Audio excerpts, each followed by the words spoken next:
And we're back with part two of episode 483 of Cinematary. In this part, we're going to be continuing our journalism and film series with 1987's broadcast news. But we've shifted over from Toronto, and I got Reed and Nadine here. Nadine, it's been a minute. Welcome back to It Cinematary. has. It has. I don't, it's like some people may not even know me. I know the long time heads will, not quite an original founding member, but Close and, enough. and yeah, we can I round kind of up. view it I'm that way. I'm an OG at the very least. 100%.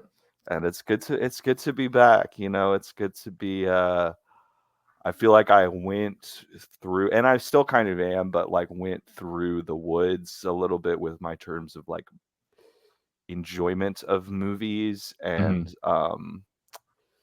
one of those things. And also I've just like really had to, I think this is just true of a lot of us, have just like really had to like rebuild my attention span. So Hmm. I have been taking like, I do not watch movies quite as much as I did in the heyday of being a part of Cinematary.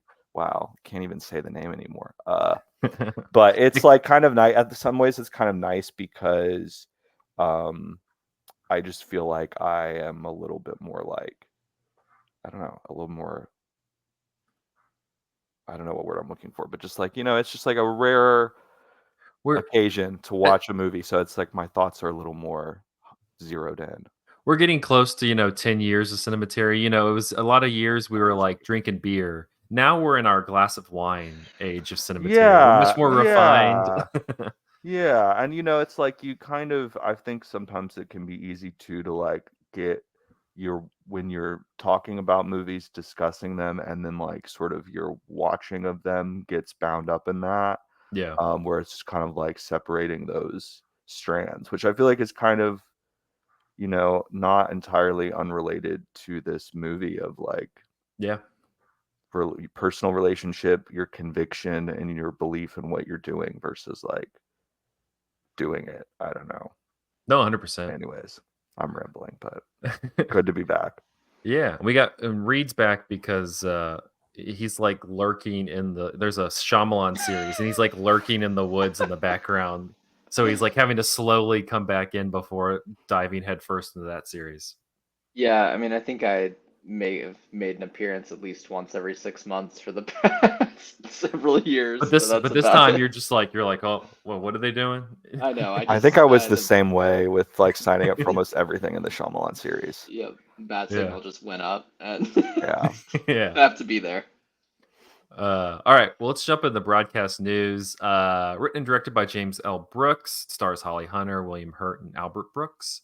A highly strung news producer finds herself strangely attracted to a vapid anchorman, even though she loathes everything he personifies. To make matters worse, her best friend, a talented but not particularly telegenic news reporter, is secretly in love with her. Broadcast news began as an idea to portray a romantic comedy with a quote new kind of heroine. Although his hit television series, The Mary Tyler Moore Show, and its spinoff Lou Grant, both took place in newsrooms, Brooks did not intend to revisit the setting for a film until he attended the Democratic National Convention in July 1984. Noting how much broadcast news had changed since his time working as a copy boy in the 1960s, he decided to use the workplace as a backdrop for a love triangle between three ambitious individuals. During the convention, he met CBS News producer Susan Zorinsky, who acted as a technical advisor throughout the next year and a half of research. Zorinsky was eventually named associate producer. Although several sources claim that Jan Craig was based on Zorinsky, both she and Brooks asserted that the character was a composite of several different women working in broadcast journalism at the time. Brooks wrote the role of Aaron specifically for his longtime friend Albert Brooks, but struggled to find the right actors to play Jane. Uh, Newsweek indicated that Deborah Winger, Sigourney Weaver, Diane Wiest, Jessica Lange, Elizabeth Perkins, and Mary Beth Hurt were among those considered before he agreed to audition Holly Hunter, unknown to the director at the time, just 2 days before the start of production. Winger originally had the role, but became pregnant prior to filming, which opened the door for Hunter. In 1987, the New York Times said Mr. Brooks' screenplay overstates matters both at the beginning of the film and at the end, with a prologue that strains to be cute and an epilogue that is unnecessary. In between, however, the movie is a sarcastic and carefully detailed picture of a world Mr. Brooks finds fascinating and also a little scary. The LA Times in 1987 said broadcast news seems to suggest that TV news is a constant tug of war between hordes of Grunnicks and a few stubbornly uncompromising Altmans, with a vacuum in the center. Yet Grunick and Altman are almost too obvious and predictable as the opposite poles in the story, nor is Grunick the prototype for new network anchors. There's room to debate the relative merits of Dan Rather, Tom Brokaw, and Peter Jennings as journalists, but they are journalists. Each have paid having paid his dues in some fashion, unlike Grunick, who is merely a newsreader and a marionette.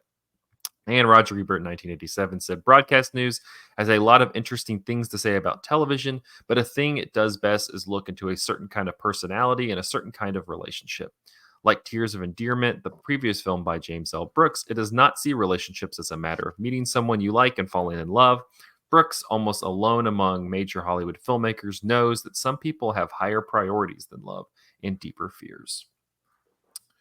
On that note, let's talk a little bit about broadcast news. I think I'd seen this at least once prior to this. We talked a little bit about it before we started recording. But this one hits a little bit. That was like a couple years out of college. It was kind of like, hey, broadcast news, that's one of the ones to watch. And I caught it then. And I liked it, but I felt like I was a little bit at arm's length from really what the messaging it's trying to get across. That hit tenfold this time. A lot more life lived, a lot more like understanding of the dynamics going on in the room in this one. And yeah, I agree. We can talk about it a little bit later. I agree a bit with the LA Times on the prologue and the epilogue kind of feeling a little out of place for the overall story. But I felt like this thing's just a banger. Like it's super sharp. It's really funny, perfectly cast. Like it's like that list of actresses for the lead role. Like Holly Hunter is just so perfect in this. She's so incredible in this. Like I think a lot of people point to like the scene where she's like making herself cry in the room as like, I've seen that like shared a lot, and maybe even people who have never seen this movie are like familiar with just that sequence. But outside of that, she's just like across the board great. And yeah, I was this second viewing, I'm really high on broadcast news. But Reed, what did you think? Yeah, I think it was my second or third time watching it. Really enjoyed it again, and I think honestly, like I I had completely forgotten about the prologue and the epilogue when Hmm. rewatching it again. I was just the middle, the main section of the movie is all that really stuck in my brain. But watching it back, I think those scenes are kind of funny because they're really like schmaltzy and like uh nostalgic and like very very strange compared to a lot of the tone of the rest of the movie. Um, but I feel like it's also somewhat what the movie is about is how it's reminding you that like that middle section, that's what's actually important. Like it's these weird things Yeah. that happen to these kids or like these moments in these kids' lives that are supposed to be huge like monumental chapters of their life is what we get at the beginning, and the Yeah. end is like this cute little bow, like he's giving a speech, they're seeing his kid, they have fiancés or wives, or they're seeing someone, or like they're getting the promotion. Whereas in reality, like their life is contained in like the actual movie, the meat of it, the Hmm. the Hmm. like weird, the complex and like strange relationships they've built and the dynamics they have within this like small span of time. Which like I think it's funny, like just I'm only saying this, I guess, because you mentioned that in that review. I think it really Hmm. did actually stick out to me this time that the beginning and the end kind of are almost just like signposts to like what the movie's actually trying to say is important Yeah. here. Um, but I don't know, we can dig into that more. But I'm anxious to hear what you thought, Nadine.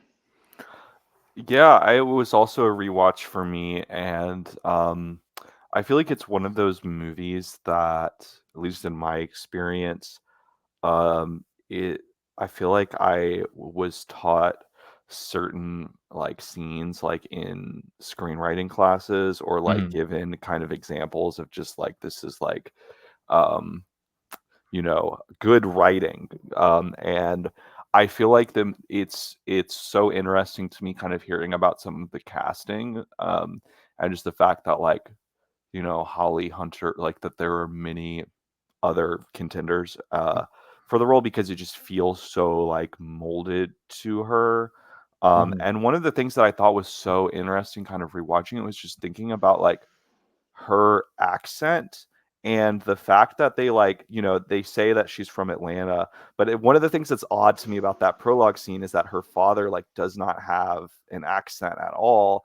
And it's like it's almost like they take like kind of the approach of like Arnold Schwarzenegger being cast in like as an American, where it's just kind of like, every like you are sort of curious about how this person ended up in this milieu, but like we're not really going to address it at all. And so it's just kind of like becomes very obvious to me, and just like hearing about the casting, and it's like, oh, they gave like that child an accent because the role was just so kind of like particular to, I mean, obviously, like, I could see Yeah. Deborah Winger or other stars, like, having the kind of screwball professional woman energy that she has, but there's just something that's so unique to me about it, about the fact that she's, like, this Southern woman, and they don't really make a point out of that. Like, they Mhm. don't really, there's no story about her. There's no plot line about her being like judged for her accent. There's no like, she didn't pull herself up by her bootstraps. She's not a fish out of water. It's just like they don't. It's just there, and that's just like, I feel like a lot of the movie kind of exists. It is a very like, I totally understand why it has that kind of, and James L. Brooks in general has that kind of like screenwriterly reputation, but it's such a movie where it really exist in these like small details. I think whether it's like Holly Hunter's accent, or like the way that she like unplugs the phone every Mhm. time she needs to cry, and there's just like a very um lived in attention to detail. And it's, I think I agree about the sort of the kind of strangeness of the prologue and the epilogue, but I also kind of, at least with the prologue, I understand sort of the narrative function of like, you are just sort of, except for Tom, because he's like introduced into the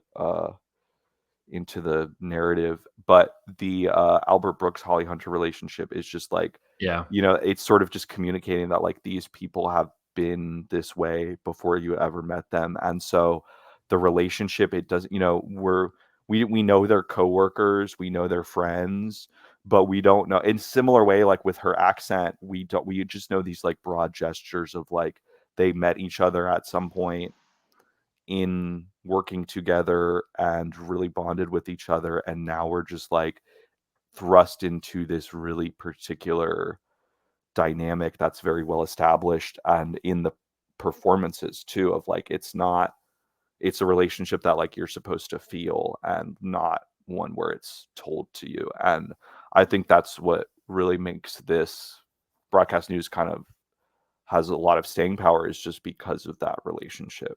um It kind also of has in a it also has a great joke in the prologue. I'm thinking about it now with at least the Tom character where he like uh he like has bad grades. It seems like he's not really going to improve much. His dad's just kind of like, "Well, try your best, I guess." He's like, "Oh, I guess so."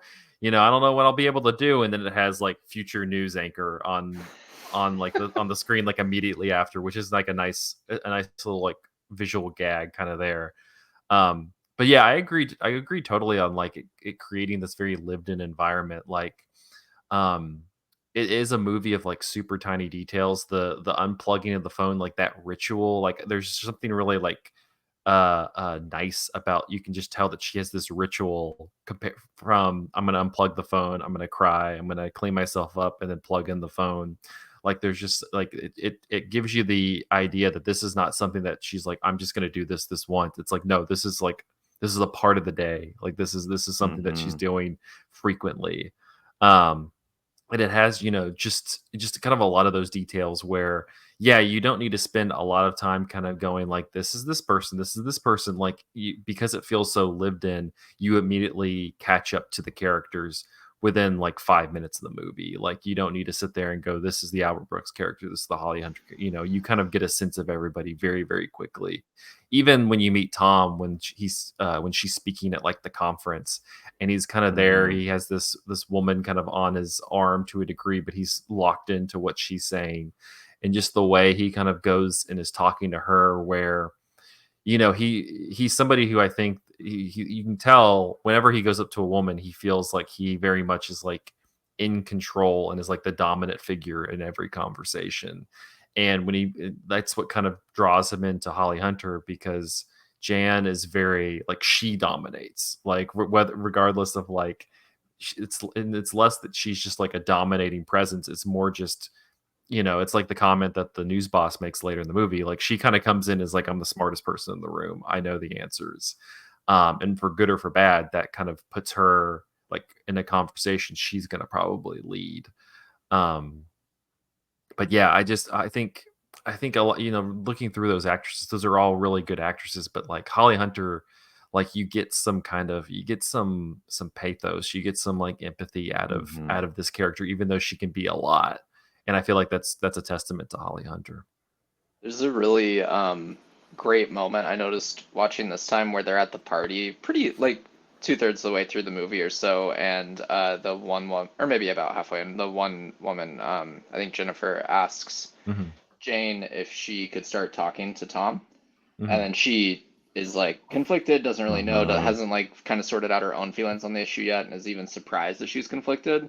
But then she re-enters the party, and to avoid walking right past him, she like glues herself to the wall and like just like shimmies along the wall, like trying to like not knock anyone else over, and like Tom's watching her do it, and she's like Yeah. more noticeable because of that. And I thought that was, I don't know, it is like the little details like I that. like the conversation also, because like she's going through like she's thinking through out loud all of her feelings and like processing this thing. And the other woman is just like, I just need a yes or no. Yeah. She's like, I Like, wasn't gonna do anything tonight. I just wanted to yes or yeah, no. Holly Hunter's like, well, actually, she's like sitting there like processing through everything, and the woman's just like, I just need the yes or no. Like, it's a one or two question.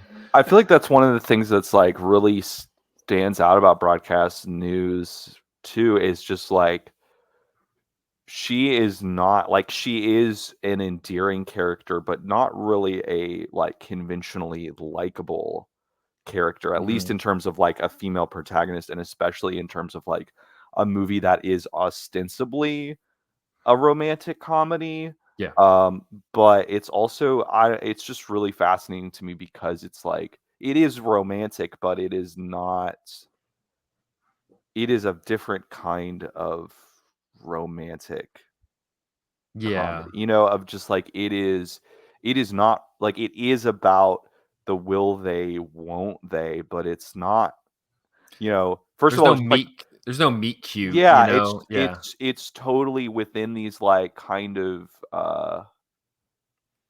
parameters that I just feel like sort of break the mold of the genre a little bit. And I mean, I feel like James L. Brooks is kind of interesting because he is, like a very comic filmmaker, but very dramatic at the same time, and kind of writing a strange line, which I feel like this movie is kind of partly about that, of like, using this conflict in sort of the ethics of journalism. I feel like Mhm. kind of you can extrapolate that to like probably a kind of dilemma, of being a filmmaker, of like sort of the classic art versus commerce, kind of like integrity versus selling out. And just something that I kind of remembered that just popped in my head, of like, there's a line in the movie where Albert Brooks talks about how he's like focus grouped, his face is like Mhm. focus group. And that just brought to mind of like, because there's the infamous James L. Brooks musical from the 90s, I'll Do Anything, which had Mhm. William Hurt in it, which had all these like, was originally like a musical and had all these like Prince songs in it. And then James L. Brooks by that point had gotten so obsessed with focus testing that he like ended up kind of destroying his own movie, because he cut out all of the musical numbers, all of the things that like made it distinct. So like the original work print edit of I'll Do Anything is this kind of like holy grail, Mhm. because of exactly, I think, what you kind of start to see developing in this movie, of James L. Brooks being like, I'm this like TV guy, but I'm also this, I've done Terms of Endearment, I'm also this Oscar guy. Like, where do I Mhm. fit in? And I feel like that's just like romantic comedies are usually just about the relationships. It's not that like characters are representative of like specific ideals. And Mhm. I think that's like part of what makes this a little bit different is every character kind of stands for something, and there's like a, you know, a message to be taken beyond just like, and then also too of like what part of I think what makes the prologue so odd is like there is no will they, won't they. Nobody ends up together. Yeah. Like they all Yeah. end up where they're supposed to end up, but it's just like it's such a, you know, it kind of throws you for a loop or anything because even until those final moments, you're sort of expecting like, oh, you know, she she's She's with turned on, Albert. right, she's turned on Tom, and Albert gave her the info that made her see who he really was, but they're not together.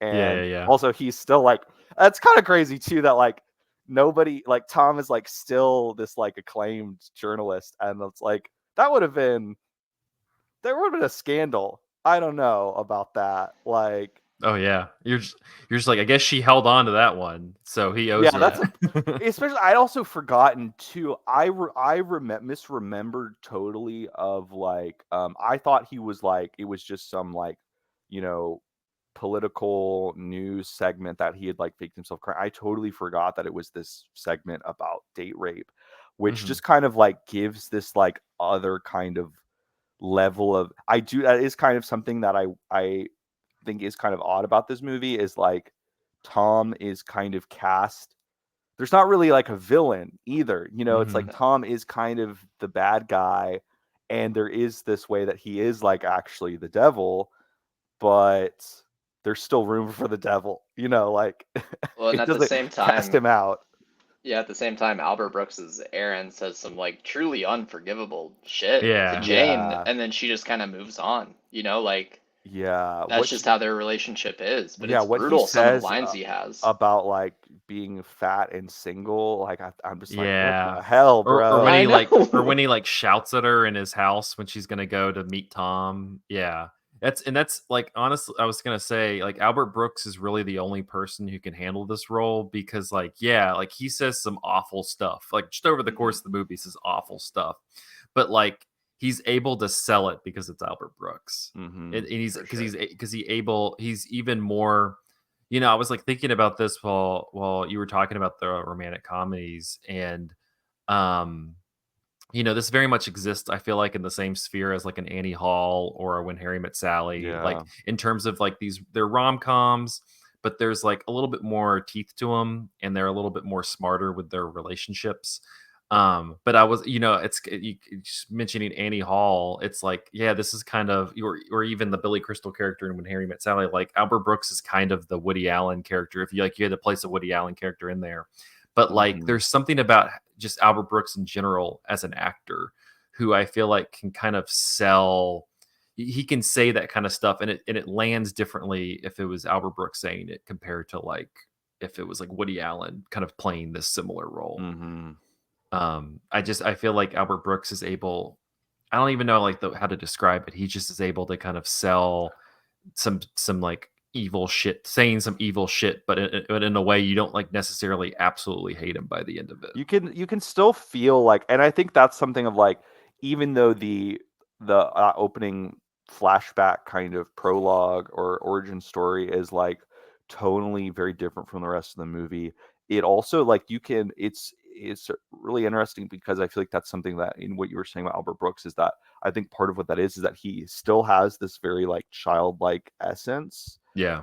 where you can just still see him as this like little boy trying to fit in, and like the kind of when you feel like his like desperation when he sort of find out that he's probably like not gonna survive this regime change and the layoffs and everything, where just Hmm. like you feel, even though he's been this pretty selfish toxic character, you still like, you want to root for him, but you also root for William Hurt too. And I think you Hmm. can also, I think that's something that's kind of interesting about his performance too, is you still really feel this like childlike essence, like even just every like romantic, like whether it's like when he sleeps with the other female coworker and Hmm. she sees the like the she makes a joke about like the shadow of his dick on the wall, Mhm. and he's just like so like playful about it. And then also when he sees Holly Hunter at the correspondence dinner, and he's like, ooh, like Cupid's bow, like he mimes like, you know, his heart really being struck and taken aback. And so it's another interesting. I mean, these are all like, I think the interesting thing about it too is these are all people, like all characters who are very flawed and who have very unsympathetic moments, and who are also all people where it's like, if you thought about meeting that person in real life, like probably a Would lot of us be wouldn't get along with any Yeah, of wouldn't be them, you very know, pleasant. but Uh, somehow we still feel something for all of them. yeah. And that kind of is a good, I think, segue into really the second part of what to talk about with this movie is that like this is it's a love triangle. It's a romance, romantic comedy in that way, but it's also three people who in different ways love their job. Like even though he quits, like Albert Brooks's character, Albert loves being a journalist, and you assume like in the epilogue that they mentioned something about Portland, like he's doing journalism probably, or something along those lines somewhere else. But they're all like, I think, passionate about their work and like Hmm. want to do a good job. But you have that tied with you have the news director and like we're going to be doing all these millions of dollars into cuts and having to completely chop up this Washington bureau for this for this TV station. And it's kind of just like it's the realities of journalism even today. Like that was something while watching it, it kind of in a way comforted me because I'm like, is coming out in like 87. It's the same thing we Hmm. deal with on a daily basis today, where it's just like there's so many people who I work with and I know who just like love what they do and love telling stories and love being able to like do that for their community. But then corporate interest and that money just coming up from hedge funds completely just like chops everything down. And you're just like, how are you able to kind of keep that love going when you continue to get pummeled down on the ground? Hmm. And I feel like that kind of becomes the second act of this movie. Yeah, totally. I think it's something where it's just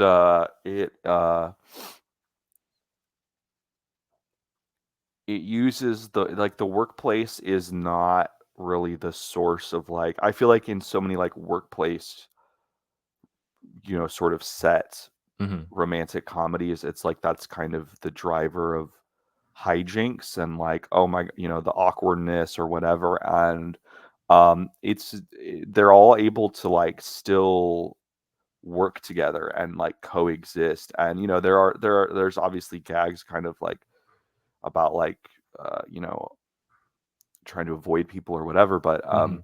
I think it's like you can tell that it comes from that kind of like um personal, compared to like because I think that I don't remember if I don't think he directed it, but I think like around this time James L. Brooks also produced the movie Perfect with John Travolta and Jamie Lee Curtis, which is like romance, like kind of erotic romance, like set in a gym. Hmm. And I feel like there was kind of this trend about the sort of like workplace romance, but it's like it's very much invested in like the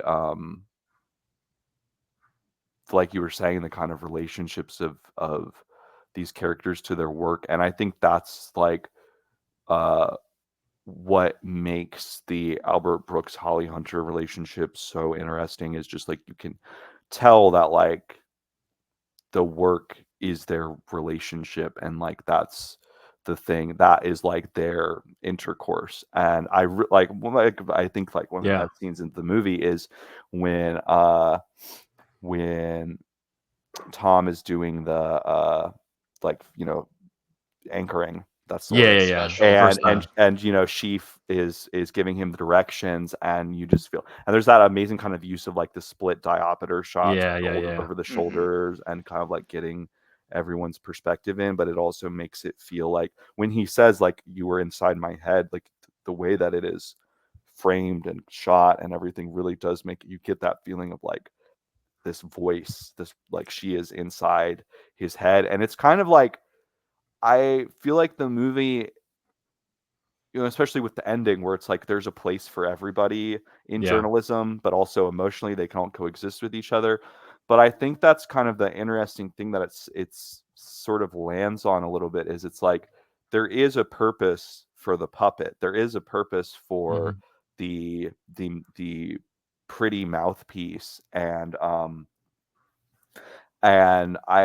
so it's kind of like this weird, even though nobody actually ends up together romantically, it is still this kind of like, you know, Lubitsch-esque Yeah, yeah, like yeah. threesome a little bit because they still have a relation. You know, they're not an actual throuple, but the movie ends with them all, you know, like sitting on a park bench, Yeah. you know, with a child, and it's like they all did kind of have a child together in a sense, you know, that's their Yeah. work. Well, So, it's you described that scene, which also is like a very sexually charged scene. Like that's yeah, pretty Yeah. much the movie's sex scene is yeah, him doing that first broadcast and Holly Hunter just but then feeding into her is Albert Brooks with like Yep. little tidbits to then give him. yeah, no. Like it's all just like yeah, it is like this. It's pretty much just this three-way sex scene between the three of them, and in the only language that they seem to be able to kind of at least work together on, and that's just through news. And like that is easily like the best part of the movie because it's just so it's all of them clicking at the same time, and you're just like yeah, like now you see it to a degree.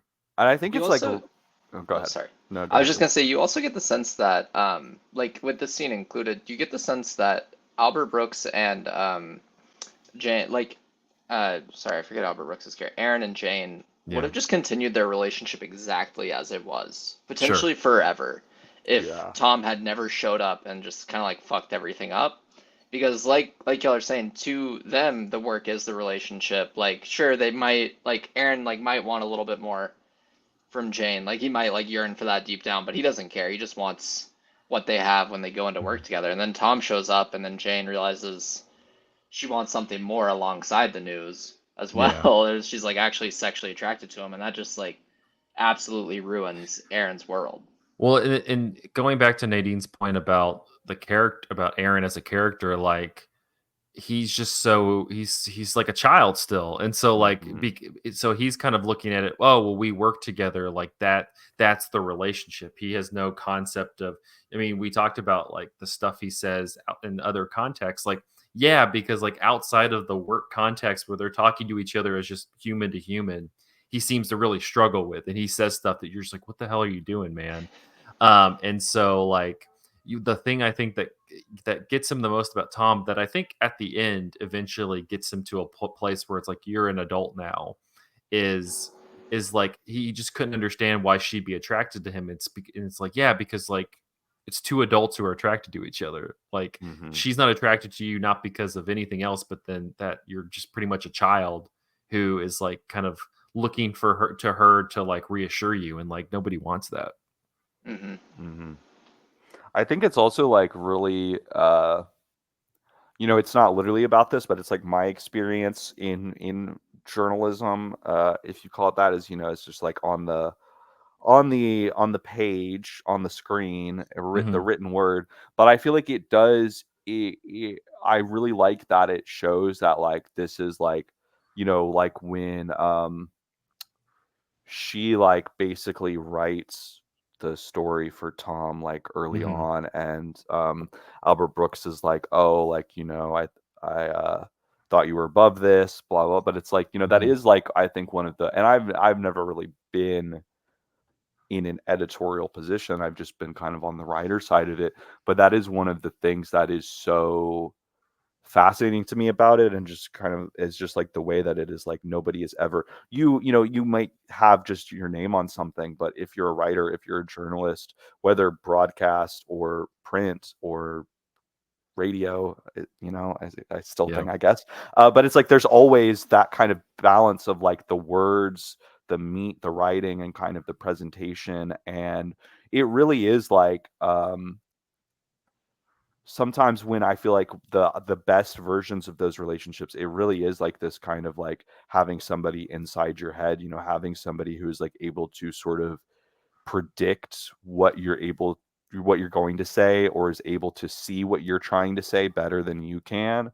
Mhm. Where it is kind of this like knowledge, like this kind of self-knowledge. It's like not like I'm trying to say that like I've ever like had any of this kind of charged relationship with an editor or anything like that, but it's just like this kind of I don't know, I think it makes you kind of aware of yourself in a different way, and I think that's kind of one of the interesting differences between Tom and Aaron, is that like Tom kind of sees for better, or I mean, I guess it's kind of, it comes down to like idealist versus kind of cynic.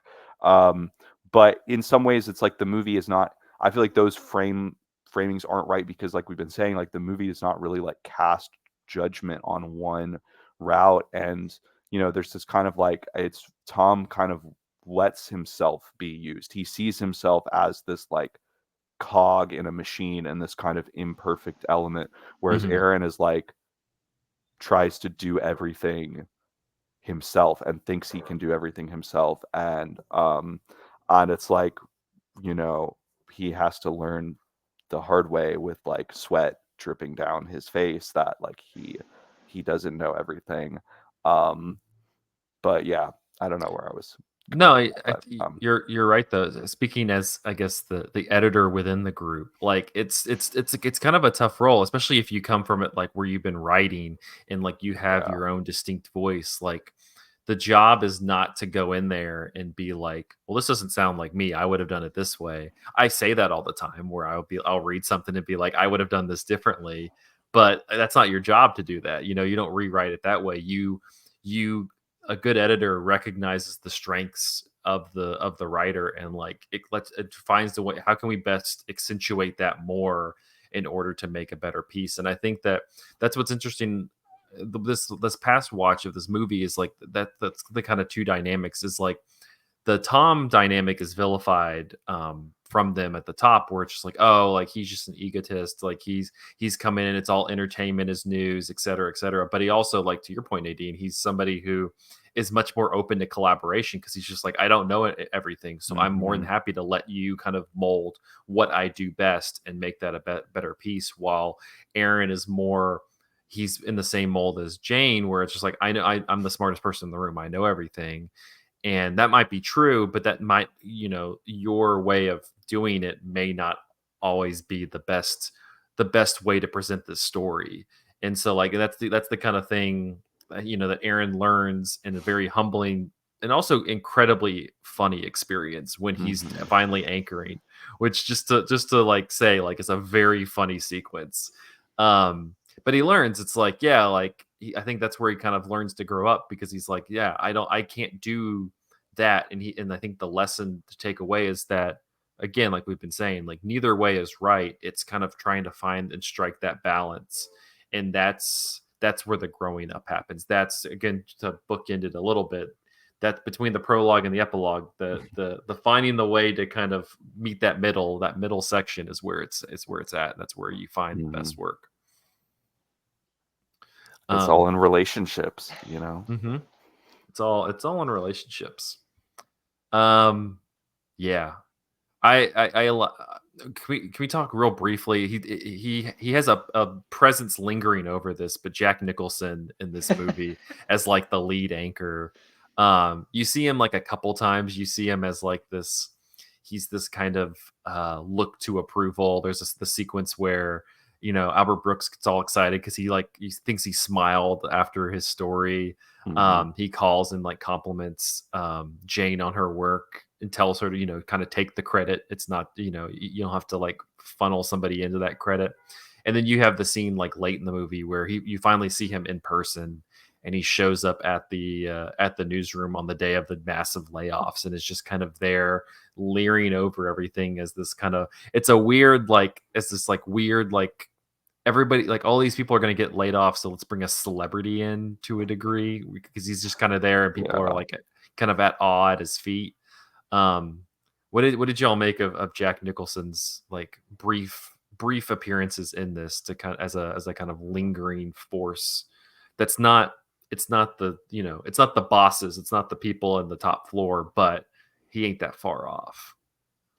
I mean, I think he's effective in the sense that he does actually seem like an 80s era news anchor. Like Hmm. I don't, at least like in the clips you get, that it all feels very, very real. But I find that scene actually, the layoff, like right leading into the layoff scene, Hmm. because I know it's leading to that as well. I find it pretty funny Hmm. in this watch, just because it's so strange that he's there. Like it makes no Hmm. sense to me, like you're saying, because he's not doing the layoffs. He's just there for morale, but he's not really chatting it up. He's off like by himself at one point, just like pacing, and then he's not sticking around for like the chaos afterwards. And so it's I found it strange, but I mean he is effective, and I think it's also more um it's interesting to then see towards the end of the movie when Tom's doing his speech, he's implying that he's taking over that role as Hmm. like the lead anchor, as Jack Nicholson's character is stepping down. And I think a lot of it's just to see him as like a placeholder. Like this is the next 30 years of the station is this guy, is this Yeah. face now. And I think with Jack Nicholson there, you have kind of a face to like you can put a face to that era essentially with Hmm. Tom coming in.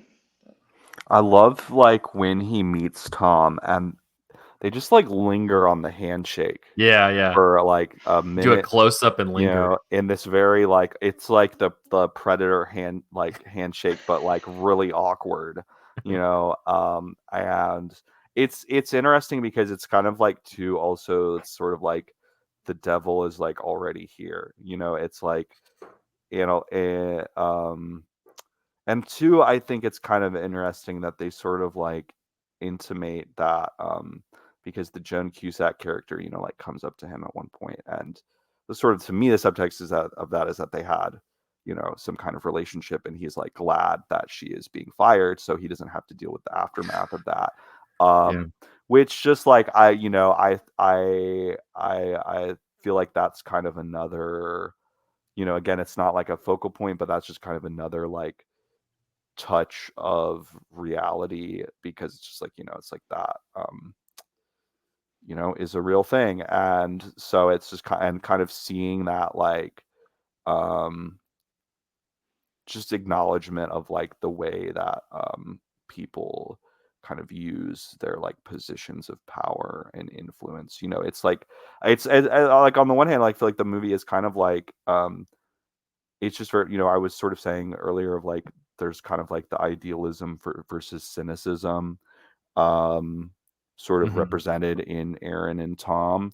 But the movie itself is kind of like, it believes um, in what these people are doing and that this is like an important task, but it's also just very like, in those subtle ways of kind of like, yeah, there are things are not always above the board, even though we're trying to tell the real news, the real stories.